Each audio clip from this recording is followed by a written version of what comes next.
South ఇండియాలోనే అతి తక్కువ ధరలకి రత్నాలనందించే ఏకైక సంస్థ 6JVR.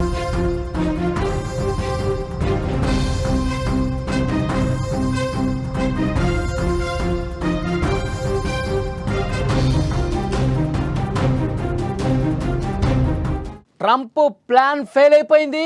మోడీ మాత్రం తగ్గేదే లేదంటున్నారు. శాంతి దూతగా ట్రంప్ కలగానే మిగిలిపోతుంది. ట్రంప్ పిలిచిన మోదీ వెళ్ళలేదు. ట్రంప్ ఫోన్ కాల్స్కి కనీసం స్పందించలేదు మోదీ.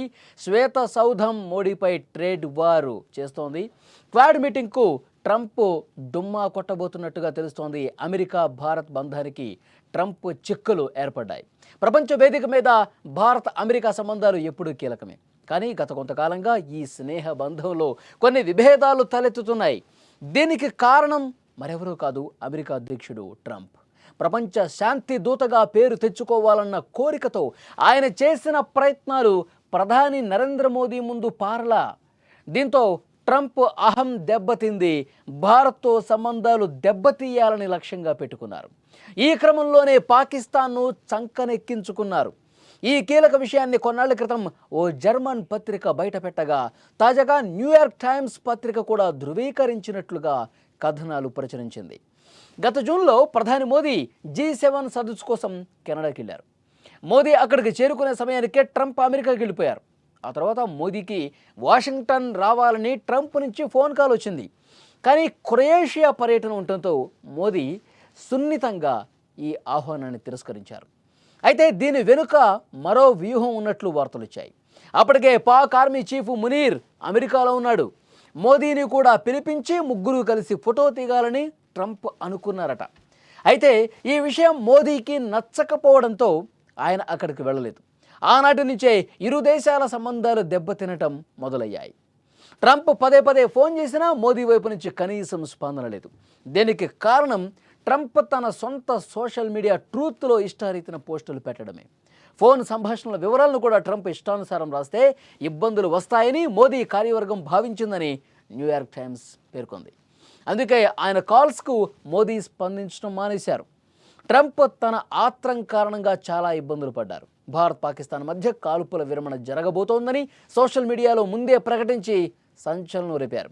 ట్రేడ్ డీల్ కోసం తాను బెదిరించినట్లు కూడా రాశారు.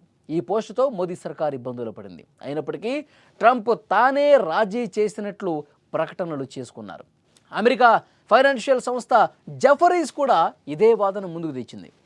ట్రంప్కు భారత్ పాక్ మధ్య శాంతి దూతగా వ్యవహరించే అవకాశం లభించలేదని, అందుకే ఆయన కోపంగా ఉన్నారని ఒక నివేదికలో పేర్కొంది. కశ్మీర్ సహా పాక్తో ఉన్న వివాదాల్లో మూడో పక్షం జోక్యానికి తావులేదని భారత్ ఎప్పుడూ స్పష్టం చేస్తూనే ఉంది.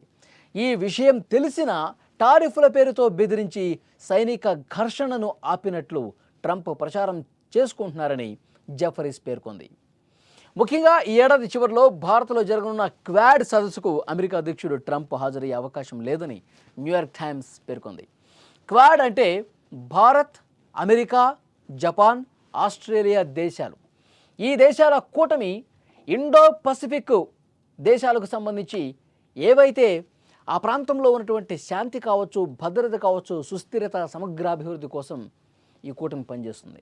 క్వాడ్ దేశాలు భద్రత, ఆర్థిక సహకారం, కీలక సాంకేతికత, వాతావరణ మార్పులు, విపత్తు నిర్వహణ వంటి అంశాలపై దృష్టి సారించాయి.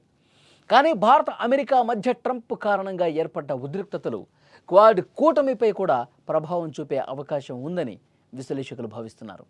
ట్రంప్ తన వ్యక్తిగత వైఖరితో ఈ కూటమిని బలహీనపరిచే ప్రమాదం ఉందని నిపుణులు హెచ్చరిస్తున్నారు. మొత్తంగా చూస్తే ట్రంప్ స్వతంత్ర పోకడలు, ఆవేశపూరిత వ్యాఖ్యలు భారత్తో సంబంధాలపై తీవ్ర ప్రభావాన్ని చూపిస్తున్నాయి.